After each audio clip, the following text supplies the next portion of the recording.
안녕하세요. 축진먹입니다. 또 오늘의 찌캐스트 주제는 오늘은 비니시우스 얘기도 좀 할 거고 맨유 에버튼전 얘기도 좀 하고 그 다음에 루이스 디아스 얘기까지 하면 되지 않을까 싶어요. 오프닝 토크 짧게 하자면 저는 이제 매주 화요일마다 풋살을 하거든요. 근데 하루하루 정말 체력이 떨어지는 걸 느끼고 있습니다. 축구 보다 보면 아니 축구 선수들이 왜 저기서 저런 슈팅을 하지? 이런 장면들이 되게 많잖아요. 근데 확실히 힘들면은 그런 슈팅의 정확도나 패스의 정확도 이런 것들이 좀 무너지는 것 같습니다. 그래서 비단 축구뿐만 아니라 모든 스포츠의 기본과 근간은 역시 체력이다 라는 거를 느끼고 있고요. 이게 슈팅 실력이 떨어지는 게 아니라 체력이 떨어지면 슈팅을 못 차게 돼요. 오늘 제가 체감하고 왔습니다. 홈런도 날리고 그냥 골대 옆에다가 너무 차고 와가지고 저도 이제 멘탈이 털린 상태로 이제 빠르게 샤워하고 지금 이제 팟캐스트를 진행하고 있고요. 저 말고도 조금 흔들리는 팀이 있어요. 그게 바로 이제 레알 마드리드인데 지금 레알 마드리드가 리그 1위긴 하거든요. 근데 A매치 기간 이전에는 바르셀로나랑 승점 차가 좀 벌어졌었는데 지금 이제 레알 마드리드가 엘체 원정에서 비기고 바르셀로나가 홈 경기에서 이기면서 승점차가 1점 차로 줄었단 말이죠. 그래서 엘클라시코 레알 마드리드가 이긴 걸 거의 다 따라잡혔어요. 그래서 지금 레알 마드리드 분위기 안 좋고 챔피언스 리그에서 리버풀한테 지고 나서 지금 3경기 연속으로 승리가 없습니다. 일반 팀이면 그렇게 큰 일이 아닐 수도 있겠지만 레알 마드리드라는 팀한테 3경기 연속 무승은 다른 팀에 비해서는 압박감이 좀 많이 느껴지죠. 근데 이제 그런 분위기 속에서 당연히 이제 내부적으로도 분위기가 안 좋겠죠. 그러면서 이제 나오는 얘기가 비니시우스와 알론소 감독의 대립입니다. 이제 오늘도 현지 측에서 나온 기사들 그런 것들을 같이 말씀드리면서 제 생각 더해서 한번 말해볼게요.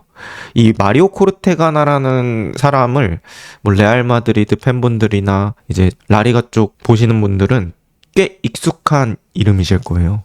디애슬레틱에서도 레알 마드리드 전담으로 이제 기사를 쓰고 있는 사람인데 한번 좀 읽어볼게요. 비니시우스는 알론소 감독과의 관계가 여전히 매우 불편한 가운데 레알 마드리드와의 계약을 갱신하고 싶지 않다고 말했습니다. 이 메시지는 지난달 말 비니시우스와 페레스 회장 간의 대화에서 전달되었다고 이제 그런 만남에 정통한 3명의 소식통한테 소스를 얻었대요. 그리고 이제 그 사람들이 익명을 보장해달라고 할 만큼 거의 1터 소식이라고 볼 수 있겠죠. 일단 비니시우스 계약이 2027년까지예요. 지금 시즌이 25-26 시즌이니까 이번 시즌 끝나고 하나 더 남은 거죠. 보통 선수의 계약 기간 2년 전 이때가 매우 중요한 시기잖아요.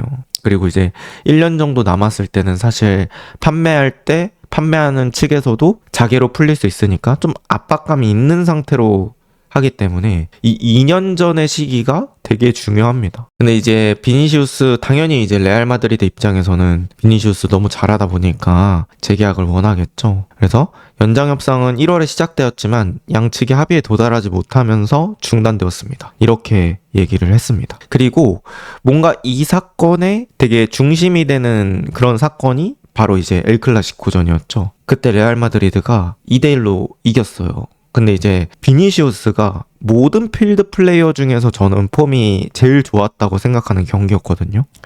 그날 음바페가 득점을 하긴 했습니다만 그때 비니시우스가 정말 폼이 좋았어요. 근데 중간에 이제 교체를 시켰죠. 거기서 이제 비니시우스가 막 나가면서 막 뭐라 하고 저는 경기장을 떠나는 줄 알았는데 나중에 카메라 잡히니까 벤치에는 앉아 있더라고요. 이제 거기서 둘의 사이가 조금은 스파크가 튀었던 것 같아요. 비니시우스도 에고가 되게 센 선수잖아요. 근데 이제 알론소 감독의 입장도 저는 이해가 가거든요. 그러니까 오케이 비니시우스 잘하는데 좀 수비적인 걸 생각을 했던 것 같아요. 그러니까 비니시우스가 90분 내내 강한 압박 가져갈 수 없으니까 폼 좋더라도 좀 윙어를 바꿔주면서 쌩쌩한 윙어를 집어넣은 거죠. 그래서 알론소는 좀 지키는 축구를 하고 싶었던 것 같고 그런 의도로 교체를 했던 것 같습니다. 근데 이제 거기서 이제 비니시우스는 소위 말해서 좀 삔또가 상한 거죠.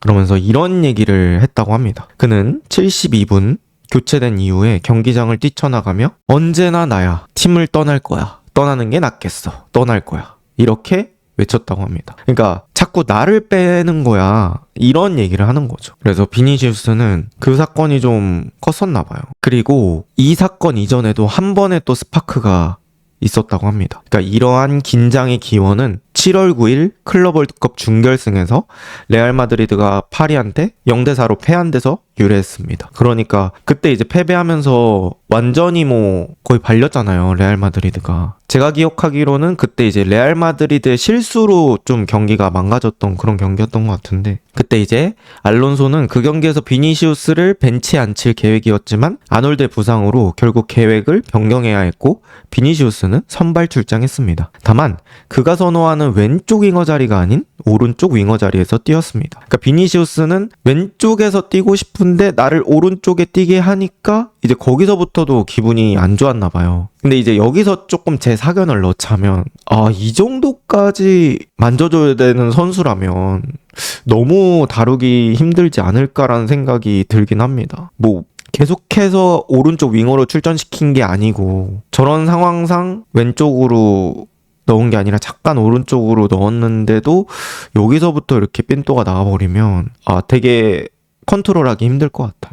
그리고 비니시우스는 알론소가 자신에게 공평하지 않다고 생각하며 바르샤 경기 그때 이제 엘클라시코 끝나고 화낸 다음에 SNS에 사과문을 올렸대요. 근데 이제 페레즈를 포함한 다른 사람을 구체적으로 언급하면서도 감독의 이름은 언급하지 않았습니다. 그러니까 좀 외부적으로 티를 냈던 거죠. 그리고 이제 비니시우스 측근이 이게 의도적인 행동이었다고 밝혔대요. 그래서 이런 것들이 좀 레알 마드리드의 분위기를 흔드는 그런 사건들이 되고 있습니다. 그리고 이제 알론소는 이제 이번 시즌 기자회견에서 비니시우스와의 관계 뭐 문제 없다. 그리고 선수 선발 로테이션이 팀에는 되게 중요한 부분이다. 이런 것들을 강조했다고 합니다. 그러니까 알론소는 최대한 바깥으로 좀 드러내지 않으려고 했고 비니시우스는 어쨌든 다른 사람들이 조금 알아챌 수 있는 그런 힌트들을 좀 실타래를 조금 풀어놨다고 해야 되나? 그런 느낌이 좀 있네요. 근데 뭐 제가 누구의 편도 아닙니다만 사실 저는 팀 내부의 문제를 굳이 바깥에 말할 필요는 없다고 생각을 하거든요. 그러니까 우리끼리 안 좋은 것만으로도 저는 충분하다고 생각해요. 굳이 그걸 밖에 얘기하면서 우리 내부에서는 상황이 끝났음에도 불구하고 밖에서는 계속 떠들 가능성이 있거든요. 그러니까 그 타이밍이 안 맞을 수도 있단 말이죠. 우리는 다 화해하고 해결했는데 우리가 밖에다가 티를 내놓은 것 때문에 기자들이 계속해서 그런 것들에 대해서 질문할 수 있고 그럼 이제 또 아니라고 해야 되고 그러면서 이제 감정 소모하고 그런 것들은 결국에는 이제 경기 집중력을 흐트러뜨리는 원인이 될 수도 있거든요. 그래서 저는 이 내부의 일은 굳이 바깥으로 드러내지 않는 게 되게 중요하다고 생각을 하는데 어쨌든 이런 부분은 저는 비니시우스가 약간은 대처가 조금은 어린 느낌이 있다고 볼 수 있을 것 같습니다. 그리고 이제 비니시우스가 22년에 레알과 새로운 계획을 짰고 계약을 체결했습니다. 그리고 이제 현재는 약 1,800만 유로를 연봉으로 받고 있대요. 근데 이제 비니시우스가 연봉을 2천만 유로로 인상하는 재계약 제안을 했는데 이제 레알 마드리드가 비니시우스한테 연봉을 2천만 유로로 인상하는 것을 제안했는데 비니시우스가 거절했다고 합니다. 그래서 비니야 구체적인 금액을 좀 말해줘 이렇게 얘기를 했다고 합니다. 그러니까 좀 비니시우스는 자신의 가치가 더 높다고 생각을 하는 것 같아요. 그래서 비니시우스의 에이전트가 구단 역사상 최고 수준, 그러니까 호날두 정도의 역사적인 계약을 요청했다고 합니다. 그러니까 시즌당 거의 3천만 유로에 달하는 그런 연봉을 요구했다고 해요. 여러분 3천만 유로면 사실 진짜 웬만한 선수? 뭐 레알 마드리드 정도의 팀이라면 서브 정도? 좋은 서브 정도를 영입할 수 있는 금액이거든요. 그거를 이제 1년에 한 번씩 살 정도의 돈을 비니시우스한테 주라고 그렇게 요구를 하는 거죠. 근데 이제 그런 부분에 있어서는 레알 마드리드도 고민이 있겠죠. 그래서 이런 얘기를 합니다. 시즌 시작 전에 추가 협상이 진행되었지만 현재 교착 상태에 빠져 있습니다. 마드리드는 재정적인 차이 외에도 스타 선수와 감독 사이에 어려운 상황이 협상 진전을 가로막는 장애물이라는 점을 인지하고 있습니다. 어쨌든 레알 마드리드는 알론소 감독 이제 데려왔고 지금 상황에서는 사실 돈을 맞춰주는 것뿐만 아니라 어쨌든 감독과의 관계가 계속해서 나쁘다면 이건 돈 문제가 아니죠. 팀 전체 분위기가 틀어질 수 있기 때문에 레알 마드리드는 또 하나 고민할 게 생긴 거죠. 어이구. 그래서 이런 얘기를 또 합니다. 비니시우스의 이러한 입장은 협상 전략으로 해석될 수 있지만 지금 이제 익명을 보장해달라고 한 그런 소식통들은 알론소와의 관계를 고려할 때 현재로서는 장기적인 미래를 약속하는 것이 합리적이지 않다고 생각한다고 전했습니다. 그러니까 뭐 이렇게 돈을 높게 부르는 게 협상 전략 중에 하나가 될 수도 있잖아요. 그 가운데 금액을 원한다면 일부러 높게 부르는 거죠. 근데 이제 그런 게 아니고 진짜로 이제 알론소 감독과의 관계 때문에도 비니시우스가 레알 마드리드에 남아있지 않을 수도 있다. 이렇게 생각하고 있다. 라는 얘기인 거죠. 어쨌든 비니시우스도 지금 뭐 나는 레알 마드리드에 뼈 묻을 거야. 이런 마인드는 아닌 것 같습니다. 그리고 이제 이 얘기를 하더라고요. 저는 이게 되게 흥미로웠어요. 양측 소식통은 또한 페레스가 비니시우스를 좋아한다는 점을 지적합니다. 이 페레스는 항상 그 비니시우스에 대한 지지를 보여왔는데 예를 들어 23년 5월 발렌시아와의 경기에서 인종차별적 학대를 받은 후 베르나베우에서 열린 경기에 VIP 박스에서 페레스가 옆에 앉았대요. 그리고 비니시우스도 페레스한테 뭔가 충성을 다짐하고 있는 그런 느낌인 것 같아요. 근데 이제 아까 댓글로 어떤 분이 말씀해 주신 게 지금 뭐 알론소를 지지하는 파, 그렇지 않은 파 선수단이 그렇게 조금 나뉘어져 있는 분위기도 있다. 이런 얘기가 있더라고요. 근데 이제 대충 언급해 주신 명단을 보면 주전으로 많이 뛰는 선수들은 일단 친 알론소, 그리고 그렇지 않은 선수들은 반 알론소 파인 것 같아요. 이제 저도 한번 이걸 읽고 나서 한번 개인적인 생각을 말씀드려 보면 글쎄요. 저는 레알 마드리드 어쨌든 팀에는 두 개의 태양이 있기 힘들다고 생각합니다.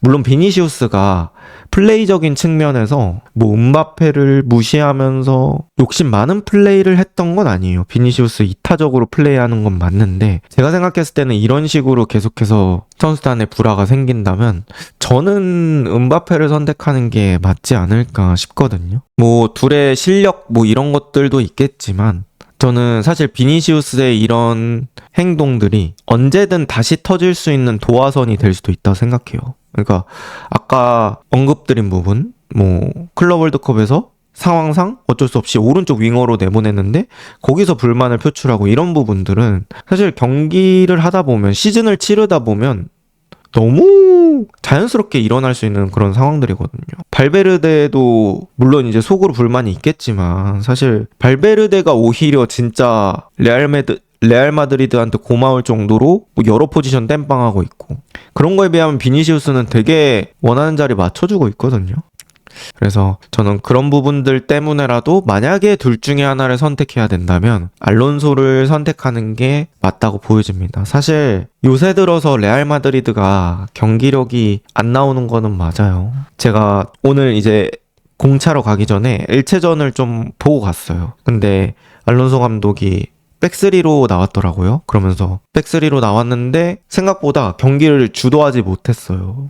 호드리구가 투톱 중에 오른쪽으로 나왔는데 사실 호드리구의 투톱 기용은 조금 실패라고 볼 수 있을 것 같고 그러면서 이제 비니시우스가 벤치에서 일단 대기를 했었거든요. 근데 이제 경기 내에서 느껴진 건 그동안 레알 마드리드가 시즌 들어와서는 4백으로 많이 하다가 5백으로 바꾸다 보니까 선수들이 수비 위치를 잘 못 잡는 것 같았어요. 그러니까 뭔가 있어야 될 자리에 있어야 뭐 패스길도 맞고 그런 부분들이 있는데 있어야 될 자리에 없으니까 너무 쉽게 상대한테 전진 패스를 허용하는 것들이 있는 거죠. 그래서 지금 알론소의 목소리의 힘이 그렇게 큰 상황은 아니긴 해요. 물론 그럼에도 저는 여기서는 구단 차원에서는 알론소 편을 들어주는 게 맞지 않을까라는 생각이 듭니다. 사실 이런 상황에서 선수의 편을 들어주는 구단은 제가 봤을 때는 장기적으로 보면 그렇게 좋지 않은 상황을 만든다고 생각해요. 그러니까 그냥 건강하지 않게 된다고 생각을 해요. 만약에 뭐 이런 상황에서 선수 편을 든다 이러면 이제 그 선수가 다음 감독이 왔을 때 그 감독이 마음에 안 들으면 똑같이 하지 말란 보장이 없고 그리고 이제 그런 것들이 반복되면 이제 선수들이 야, 저 감독 마음에 안 든다. 우리 또 저 감독 자르게 만들자. 어차피 구단은 우리 편이니까. 이렇게 되는 상황이 또 반복될 수 있기 때문에 그렇게 되면 좋은 감독이 올 확률도 떨어지고, 그래서 저는 어쨌든 감독의 권위를 살려주는 방향으로 가야 팀이 결국 장기적으로 살 수 있다고 생각합니다. 물론 비니시우스의 실력에 대해서는 사실 너무 뛰어난 선수죠. 너무 좋고, 그리고 저는 지난 시즌에 비해서 수비적인 부분들도 좀 성장했다고 생각을 하고요. 드리블 능력도 보면은 정말 엄청난 플레이를 보여주는 선수이기 때문에 나이도 지금 어린 편이고 그런 것들이 다 있지만서도 저는 뭐 알론소의 지금 지도력과 상관없이 그냥 이 팀이 굴러가는 과정에서 그런 건강한 상황을 만들려면 알론소 쪽으로 무게추를 실는 게 어떨까라는 생각이 듭니다. 비니를 버리라는 게 아니라 굳이 이제 둘 중에 한 명이 선택되어야 할 상황이 온다면 을 가정해 본 거죠. 만약에 둘이 뭐 관계가 잘 해결되고 비니시우스도 레알 마드리드랑 연봉 잘 맞춰서 재계약한다고 하면은 큰 문제는 안 돼요. 사실 그냥 해프닝으로 넘길 수 있는 부분이 되는 건데, 저는 지금 이렇게 하는 것들을 보면 비니시우스가 알론소 감독을 완전히 신뢰하는 것 같지 않거든요. 이게 약간 전술상으로 어쩔 수 없이 이렇게 빼더라도 그냥 저 감독은 나 싫어해서 빼는 거야, 뭐 이런 식으로 지금 뭔가 시선이 틀어져 있는 것 같아요. 그래서 그런 감독한테는 사실 100% 충성하기가 어렵잖아요. 그렇기 때문에 이게 문제가 간단히 해결되면 좋긴 하겠지만 그렇지 않을 것 같아서, 만약에 둘의 관계가 계속 틀어진다고 하면 제 생각에는 감독 쪽으로 무게를 실는 게 어떨까라는 생각이 들었습니다. 이거는 뭐 저보다는 레알 팬분들이 더 딥하게 아시기 때문에 저와는 생각이 다를 수도 있을 것 같아요. 근데 이제 적어도 제 생각은 그렇습니다. 네. 그럼 레알의 약점인 헤딩되는 톱 싸우고 음바페 자행으로 돌리는 건 어떻게 생각하시나요? 라고 어떤 분이 질문 주셨는데 글쎄요.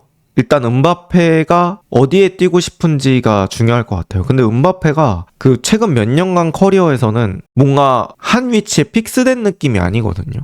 그래서 계획 짜기가 좀 쉽지 않을 것 같아요. 만약에 헤더되는 톱을 산다고 하면 그 선수가 메인이 될 것 같지가 않거든요. 저는 호셀루 같은 그림이 딱 좋다고 생각을 하는데, 안 될 때 이제 한 70분 이쯤 뛰어줄 선수들, 그런 선수들을 투입하고, 사실 그냥 뭐 음바페 자리를 정확히 어디에 정한다기보다는 스트라이커 느낌으로, 지금처럼 약간 프리롤 스트라이커 느낌으로 써보면 어떨까라는 생각이 있습니다.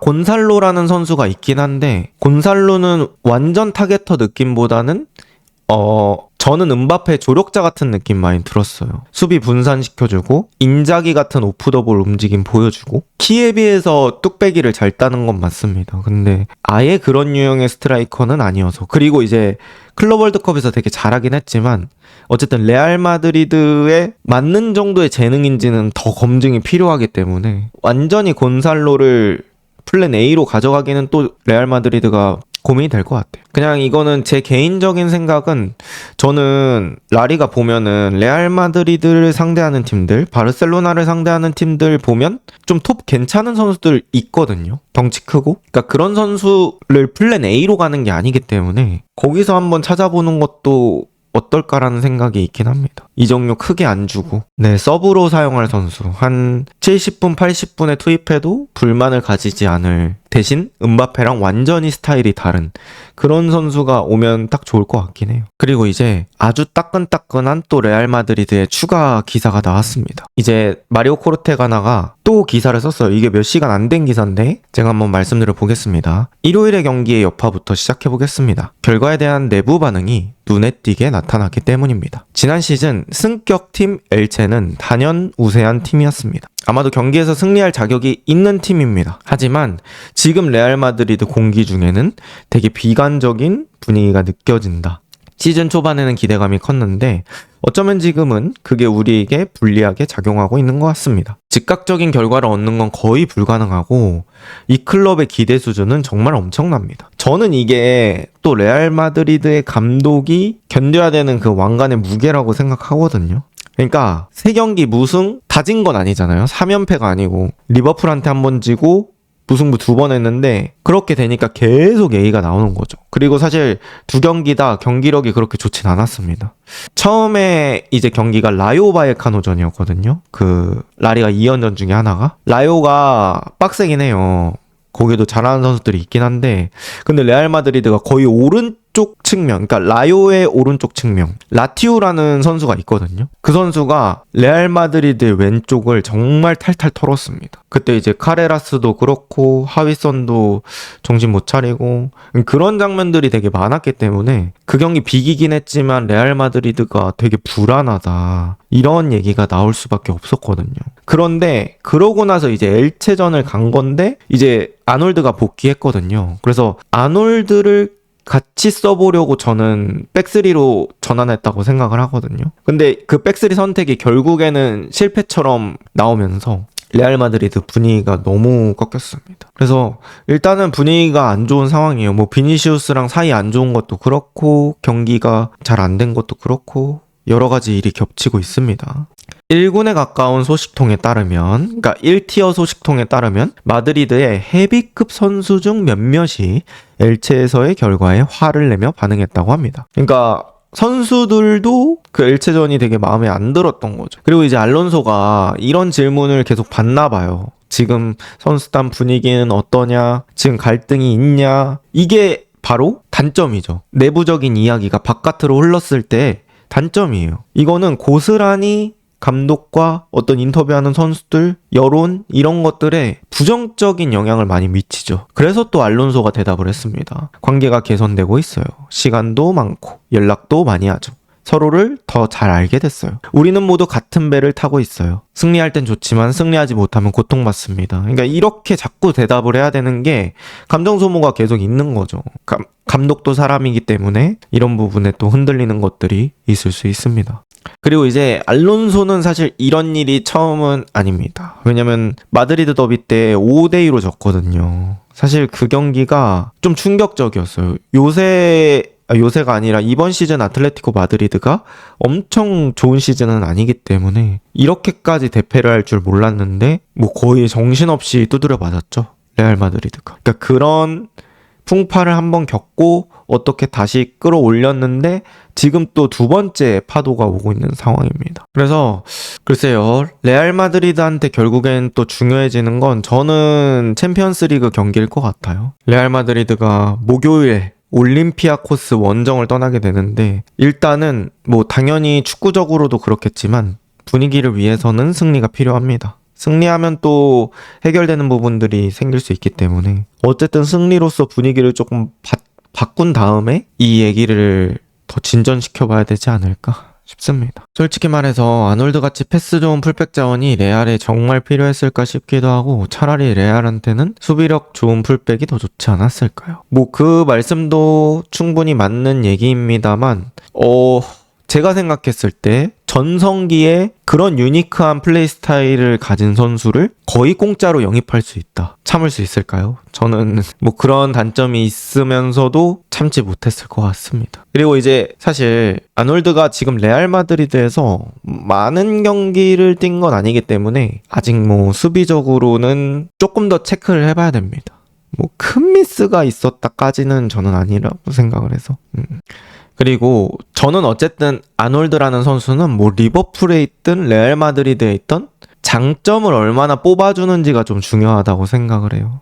수비적인 불안 분명히 있지만 저는 얼마나 그 킥으로 변수를 만드느냐. 그러니까 이론상으로는 좀 맞죠. 음바페라는 선수 있고 레알 마드리드의 뒷공간 잘 터는 선수들이 있다 보니까 한 번에 카운터 갈 때 그 선수들한테 훨씬 더 빠르게 예쁘게 배달해 줄 수 있죠. 그래서 뭐 아놀드 레알 마드리드 입장에서는 충분히 매력적인 자원이라고 생각합니다. 그리고 그때 당시에 풀백 매물도 막 엄청난 선수가 있었던 건 아니어서 저는 뭐 영입한 배경이나 상황 자체는 어느 정도 이해가 가는 편이긴 합니다. 어쨌든 비니시우스 얘기는 여기까지 하면 될 것 같고요. 뭐 마무리하면서 결론은 아니지만 매듭을 지어보자면 저는 개인적으로 일단은 서로 화해하고 푸는 게 제일 빠른 방법이다. 그리고 간단한 방법이다. 하지만 그게 어렵다면 저는 둘 중에 하나를 골라야 된다면 알론소한테 힘을 실어주는 게 맞지 않을까라는 생각입니다. 그 다음에 이제 또 맨유 얘기 안 할 수 없죠. 이 경기는 정말 특이한 경기라고 해야 되나? 반전에 반전이 있는 그런 경기였어요. 그러니까 게예가 같은 팀을 때려서 퇴장을 당했어. 근데 이긴 거는 에버튼이야. 이게 계속 반전의 반전이잖아요. 그러니까 제가 뭐 축구를 엄청 오래 봤다 이런 건 아니지만 그래도 지성이 형님 때부터 입문하고 보면서 글쎄요, 저는 이런 장면 처음 본 것 같아요. 같은 팀 선수를 때려가지고 퇴장당한 장면. 20년 전 뉴캐슬 이후로 처음. 그렇군요. 근데 걔가 얼마나 화났으면은 바로 싸대기를. 근데 걔가 그 퇴장당하기 전에 몸이 나쁘지 않았거든요. 경기하는 거 보니까 몸도 빠릿빠릿하고 돌아서는 동작도 좋긴 하더라고요. 근데 이제 어제 상황을 좀 얘기해보자면 걔가 화났던 포인트는 그냥 너 정신 안 차려 이거죠. 뭐 걔도 패스가 사실 완벽하진 않았어요. 그러니까 조금 애매하긴 했어. 근데 이제 킨 입장에서는 패스가 애매했는데 나중에 반응하긴 했는데 재빠르게 반응을 못한 거죠. 그러니까 걔는 아니 축구가 팀 스포츠인데 설령 오케이 내가 실수했다고 하더라도 그것 좀 가서 커버해주면 안 돼? 내지는 뭐 아니 너 정신 안 차려? 뭐 이렇게 된 거죠. 근데 걔가 뺨을 때리고 나서 마이클 킨이 정신을 번쩍 차린 것 같아요. 그리고 이제 그 끝나고 픽포드가 이제 걔를 말리고 막 그랬거든요. 근데 이제 마이클 킨이 끝까지 가서 싸우지 않은 걸 보면 마이클 킨도 속으로 내가 잘못한 것도 있구나 뭔가 이렇게 했을 것 같아. 만약에 자기가 진짜 떳떳하면은 같이 들이박았을 것 같은데 그냥 멀리서만 이렇게 하더라고요. 그래서 어쨌든 되게 진기한 장면이었고요. 세네갈 미드필더가 팀 동료 마이클 킨의 뺨을 때린 것은 평소 침착한 선수와의 모습과는 어울리지 않는 행동이었다. 폭력적인 행동으로 레드카드를 받은 후에도 그의 분노는 쉽게 가라앉지 않았고 픽포드와 걔의 국가대표팀 동료 은디아에가 그 경기장을 나서는 것을 진정시키려 애썼다. 그러니까 픽포드랑 은디아에가 계속 말리면서 알겠으니까 나가 이렇게 하면서 달래서 내보냈던 것 같아요. 근데 걔가 경기 후에 사과를 했다고 하긴 합니다. 그리고 걔가 소셜미디어에 올린 글에서 자신의 행동에 대해 전적인 책임을 진다는 글을 올렸다고 합니다.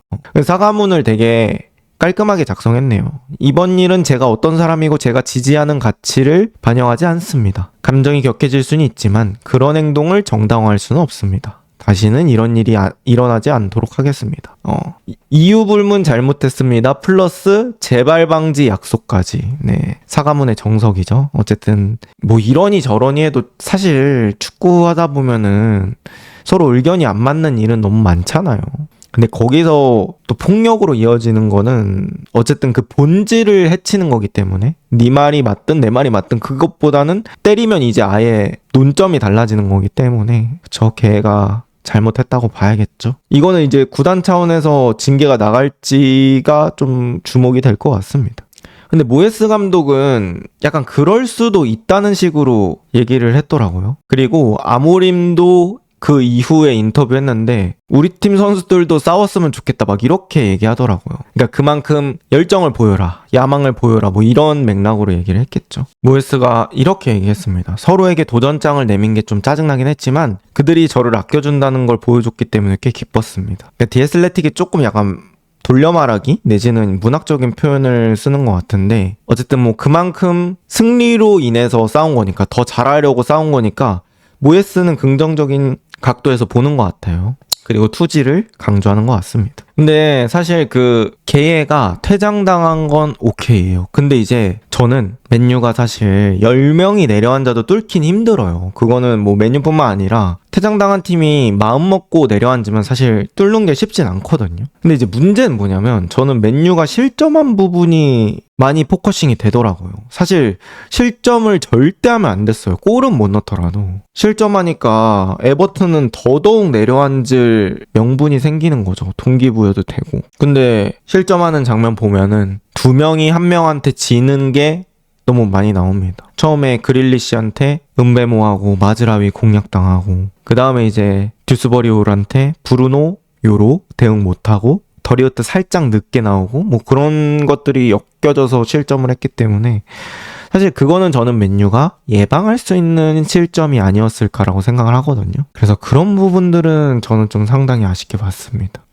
맞아요. 그리고 픽포드가 진짜 잘 맞긴 하더라고요. 픽포드가 브루노 중거리 막은 것도 그렇고 세이브를 또 잘했던 것 같습니다. 그리고 이제 추가적으로 아모림에 대한 기사가 또 나왔습니다. 이거는 뭐 우리나라뿐만 아니라 현지에서도 아모림 얘기 또 합니다. 아모림 감독이 프리미어리그 감독으로 데뷔한 해를 떠올리면 당연한 결론일 뿐만 아니라 월요일이 그의 첫 경기 기념일이기도 했습니다. 그 입스위치전 얘기를 하는 것 같아요. 맨유에서의 데뷔 게임. 입스위치 타운 원정 이후 그의 1부 리그 성적은 39경기 12승 9무 8패입니다. 너무 좋지 않긴 하네요. 승리보다 패배가 6패나 많고 성적 자체는 많이 어려운 상황인 것 같습니다.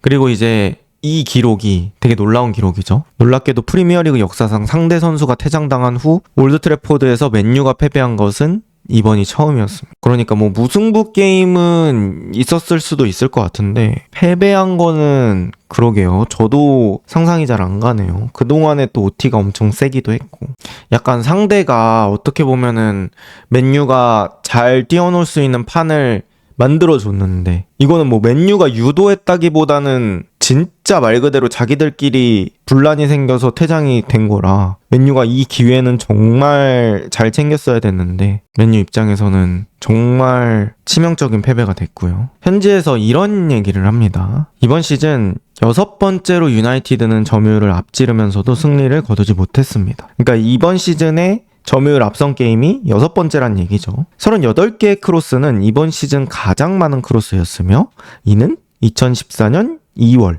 풀럼과의 2대2 무승부에서 유나이티드가 기록했던 악명 높은 81개의 크로스를 떠올리게 합니다. 와, 에버튼전도 크로스 많긴 했는데 이 풀럼과의 경기는 81개는 진짜 미치긴 했네요. 어쨌든 맨유가 결국에는 이 지공에서 득점하는 패턴이 좀 아쉽다는 거. 이것도 저는 포커싱을 해야 되지 않을까 싶어요. 맨유는 상대방이 내려앉을 때 그거를 공략하는 걸 되게 어려워하는 것 같아요. 근데 맨유가 3연승 할 때는 상대가 내려앉지 못하게 약간 계속 롱볼을 때렸거든요. 그럼 이제 그 떨어지는 볼에 상대 수비들도 반응하다 보면 수비 대형이 깨지는 일도 발생하고 뭐 그런 틈을 맨유가 잘 이용했었는데 노팅엄전, 토트넘전 롱볼의 빈도가 좀 줄었고요. 이번 경기는 뭐 이런 퇴장의 변수가 있어서 상대가 아예 내려앉은 상태로 게임을 했죠. 그러다 보니까 그 어떤 맨유의 색깔이 좀 옅어지는 느낌이 들더라고요. 어쨌든 맨유가 아무리 말해서 좋은 모습을 보여줬을 때는 혼전 상황에서 공 챙겨가지고 빠르게 역습, 은베모의 마무리 능력 살리기 뭐 이런 것들이었잖아요. 근데 요새는 그런 장면들이 안 나와서 답답하다고 좀 느끼실 수 있을 것 같아요. 그래서 계속해서 크로스 플레이가 이루어졌는데 사실 맨유가 그때 뭐 마운트, 마이누, 공격진에 지르크지 있긴 했지만 지르크지는 사실 뚝배기가 강한 선수는 아니고 그러다 보니까 크로스를 올려도 사실 크리티컬한 장면을 많이 만들지는 못했습니다. 그리고 워낙 또 마이클 킨이나 타코스키 이런 선수들은 공중볼 컨택하는 데 능하고 최근에 에버튼이 승리할 때도 킨이 헤더로 하나 넣었고 그 다음에 이제 게헤가 넣었는데 게헤가 넣었을 때도 센터백 아마 타코스키였을 거예요. 타코스키가 헤더로 떨군 공이 게헤 쪽으로 떨어져서 어떻게 해서 득점이 됐거든요. 그러니까 센터백 두 명이 공중볼에 대한 타점을 되게 잘 잡고 공중볼 싸움에 자신이 있는 선수들이에요. 게다가 콜먼이 나왔다가 부상으로 들어갔잖아요. 부상인지는 모르겠지만 어쨌든 초반에 빠르게 오브라이언으로 바뀌었잖아요. 그러면서 높이가 더 올라갔어. 그래서 맨유가 매우 높은 장벽에다가 계속 크로스를 올리는 느낌이 들어서 거기서 너무 비슷한 패턴으로만 가지 않을까?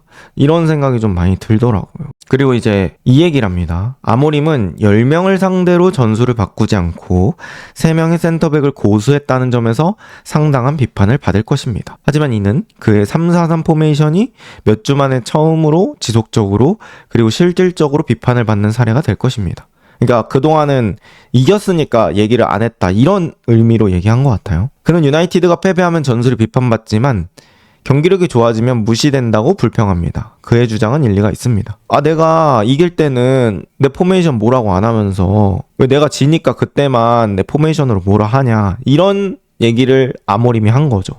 근데 저는 뭐 3백, 4백이 사실 중요하다고 생각하지는 않아요. 물론 이제 아모림 처음 부임했을 때는 사실 맨유가 엄청나게 많은 시즌을 4백으로 보냈기 때문에 선수단 스쿼드 구성 자체가 4백으로 맞춰져 있었고, 그런 측면에서 뭐 잉여 자원이 발생하는 것들, 그리고 핏하지 않은 자리에 뛰어야 되는 선수들이 생기는 거, 뭐 이런 우려는 있긴 했지만 이제 그거는 논의할 단계는 저는 이제 지났다고 생각합니다. 아모림은 어쨌든 간 백스리 쓰는 사람이고 보드지는 그런 사람을 골랐고, 그래서 4백이냐 3백이냐 이런 거는 저는 크게 중요하진 않은데, 이제는 전술적으로 3백을 그러면 잘 짜내고 있는지에 대한 의문은 저는 드는 거죠. 제가 전반 40분 정도에 되게 좋은 장면이 있었어요. 그러니까 루크쇼가 아마드한테 줬는데 아마드가 사이드에 빠져있지 않고 좀 안쪽으로 들어와 있더라고요. 그리고 이제 아마드가 바로 도르구한테 주는데 거기서 루크쇼가 쉬지 않습니다. 루크쇼가 쉬지 않으면서 하프 스페이스로 딱 들어가요. 루크쇼의 맨투맨이 은디아에였거든요. 은디아에는 윙어잖아요. 전문 수비수가 아니잖아요. 그리고 루크쇼가 먼저 출발했어요. 그래서 그 뛰어가는 루크쇼한테 도르구가 주면 꽤 확률 높은 싸움을 할 수 있었거든요. 저는 그런 것들이 패턴 플레이라고 생각해요. 어쨌든 맨유가 동수인 상황에서 다이렉트 패스와 움직임들로 깨는 거. 같은 숫자 싸움에서 계속 이기면 결국 그 팀이 잘하는 팀인 거잖아요. 그러니까 그런 장면들이 좀 많이 나왔어야 되는데 사실 그런 것들 이후에는 패턴 플레이 많이 나오진 않았던 것 같고 결국에는 그냥 크로스 플레이가 반복이 됐던 것 같습니다. 뭐 여러분들도 축구 보시면서 아시겠지만 어떤 상대의 견고한 수비 대형을 깨는 건 결국에는 저는 불규칙적인 움직임이 되게 키포인트라고 생각을 하거든요.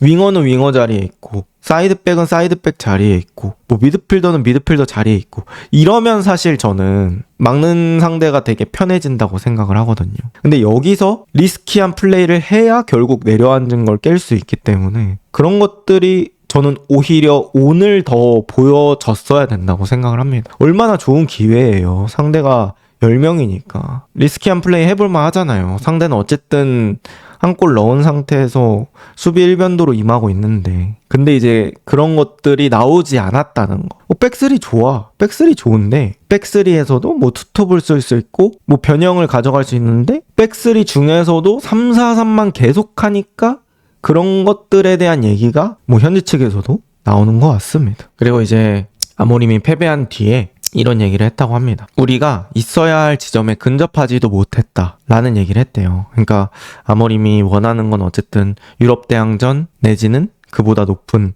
순위를 원하는 것 같은데 사실 아모림이 내지는 맨유가 지금 꽤 어려운 일정 맞춰놓고 이제 전반기 끝나는 걸 기다리고 있거든요. 근데 제가 생각했을 때는 이것보다는 승점을 더 잘 챙겨줘야 된다.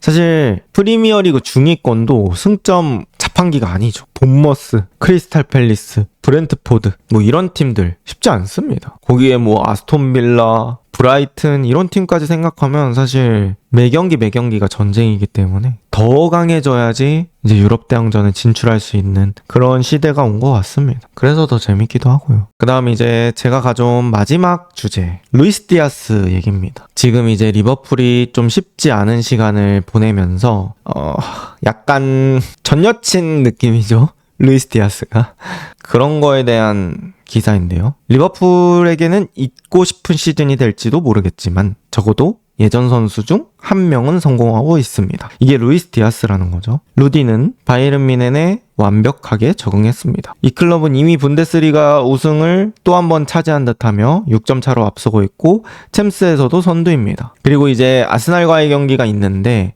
4전 전승이라는 완벽한 전적을 기록하고 있습니다. 그리고 이제 바이에른에서 디아스가 되게 잘하고 있다. 18경기에 출전해서 11골 5도움. 거의 한 경기당 하나의 공격 포인트를 뽑아주는 그런 페이스입니다. 그리고 여기서 기자가 약간 상처가 될 수 있는 말을 하는데요. 이는 모하메드 살라와 코디악포의 골 관여 횟수를 합친 것보다 더 많습니다. 굳이 이런 문장을 넣어버렸네요. 뭐 어쨌든 디아스가 그만큼 잘하고 있다는 걸 얘기하고 있고요.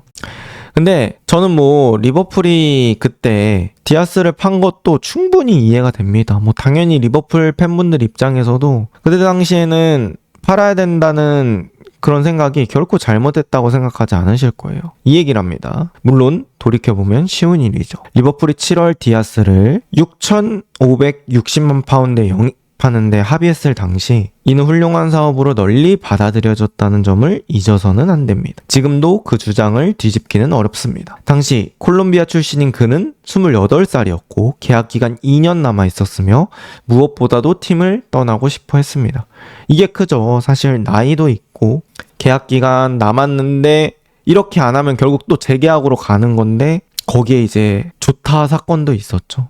조타 장례식에 오지 않으면서 팀 내라든지 현지 측의 그런 민심을 좀 잃는 사건이 발생했기 때문에 리버풀이 판 거는 충분히 이제 그럴 만한 상황이라고 생각을 했습니다. 근데 이제 사실 이게 의미 있는 논의인가는 다시 생각해봐야 될 문제긴 해요. 뭐 그때는 당연히 팔 수밖에 없었는데 지금 와서 루디가 잘하든 못하든 약간 내가 팔아버린 주식이 상한가를 치고 있든 말든 결국에는 그런 것들을 신경 쓰지 않아야 내 주식 생활에 도움이 되잖아요. 내 멘탈에 도움이 되잖아요.